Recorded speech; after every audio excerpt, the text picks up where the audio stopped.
what is the consequence to us if we do not move forward? And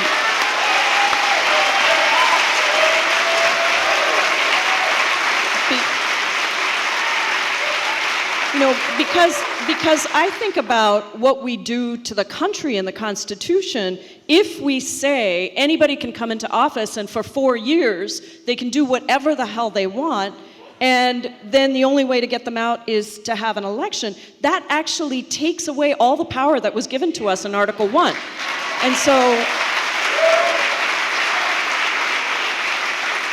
and then the other thing I would just say is the other day somebody said something to me at a speech I gave and said, well, we should just let him tilt at the wind. We will definitely win the election. I mean, I think that to me, it's not about, it's about upholding the Constitution. Jamie and I were sworn to uphold the Constitution. We wake up every morning, we go to bed at night thinking about that.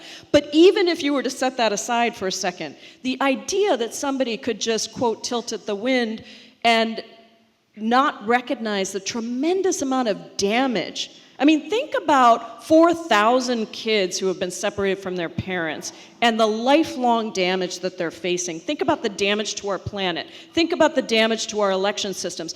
All of those things combined with the fact that there has been nothing done, not because Democrats haven't done it. Democrats have passed an election reform bill that would solidify our election systems, but it has been sitting in the graveyard where all good things go to die, the Senate, with the self-prescribed Grim Reaper, and nothing has happened with that bill. So our election systems are still not protected, and Donald Trump is welcoming help from Russia and anyone else who wants to help him. So I think there are all kinds of problems with assuming that we are going to be able to do this in the 2020 election. And again, just think about what happens if we don't win if we don't do something, we don't win in the 2020 election, then what?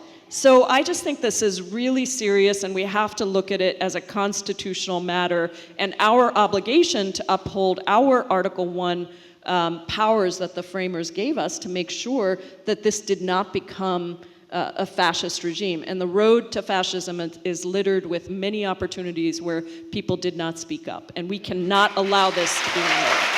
Over 800 former federal prosecutors have stated that if Donald Trump were not a sitting president, then he would be indicted for obstruction of justice on multiple felony charges. 7 Trump White House officials, campaign advisors, and close associates have already been indicted or convicted.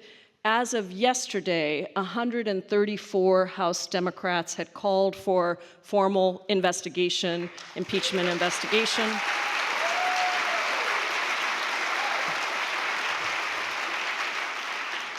And last month, Chairman Nadler wrote to 4 House committees that are investigating Trump to say, please share everything that you have gotten related to any of these issues with the House Judiciary Committee, because the House Judiciary Committee is now formally in the process of an impeachment investigation, determining whether or not we will recommend articles of impeachment.